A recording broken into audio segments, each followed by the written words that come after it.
Kids. खटमल और जू की कहानी। यह कहानी कई वर्ष पुरानी है। उस समय दक्षिण भारत में एक राजा राज किया करता था।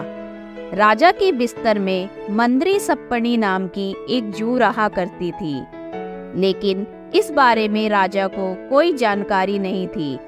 हर रात जब राजा गहरी नींद में सो जाता तो जू अपने घर से बाहर निकलती, बड़े चाव से पेट भरकर राजा का खून चूसती और दोबारा जाकर छिप जाती।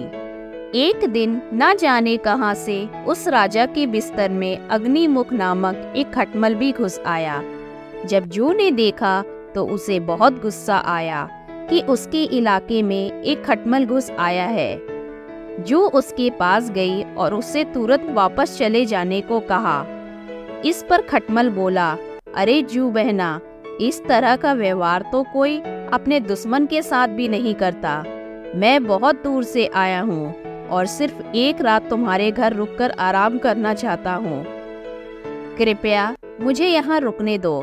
खटमल की बातें सुनकर जू का दिल पिघल गया। उसने, ठीक है, तुम यहाँ रुक सकते हो, लेकिन तुम्हारे कारण राजा को कोई परेशानी नहीं होनी चाहिए। तुम राजा के आसपास भी नहीं जाओगे। जू बहना, मैं बहुत दूर से आया हूँ और बहुत भूखा हूँ। वैसे भी हर रोज कहाँ राजा का मीठा खून पीने को मिलता है। कृपया मुझे आज रात राजा के खून का स्वाद चखने का मौका दे दो। खटमल ने विनती करते हुए कहा। जू खटमल की बातों में आ गई और उसने उसे राजा का खून चूसने की इजाजत दे दी। ठीक है, तुम राजा के खून का भोजन कर सकते हो, लेकिन उससे पहले तुम्हें राजा के गहरी नींद में सो जाने का इंतजार करना होगा। जब तक राजा पूरी तरह सो नहीं जाता तब तक तुम उसे नहीं काट सकते, जू ने कहा। इस पर खटमल ने हाँ कर दिया और दोनों रात होने का इंतजार करने लगे। रात होते ही राजा अपने कमरे में आया और सोने की तैयारी करने लगा। राजा का शरीर बहुत तंदुरुस्त था और उसकी तोंद बहुत मोटी थी। यह देखकर खटमल के मुंह में पानी आ गया।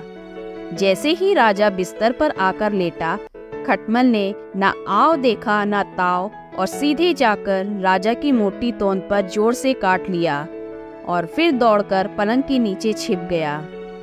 राजा दर्द के मारे चीख उठा और तुरंत अपने सिपाहियों को कमरे में बुला लिया। राजा ने सिपाहियों को आदेश दिया, सिपाहियों, इस बिस्तर में जरूर कोई खटमल या जू है। उसे तुरंत ढूंढो और मार डालो। राजा के सिपाहियों ने बिस्तर पर ढूंढना शुरू किया तो उन्हें बिस्तर में छिपी जू मिल गई। उन्होंने तुरंत उस जू को मार डाला और खटमल बच निकला। इस प्रकार खटमल की गलती के कारण बेचारी जू मारी गई। शिक्षा।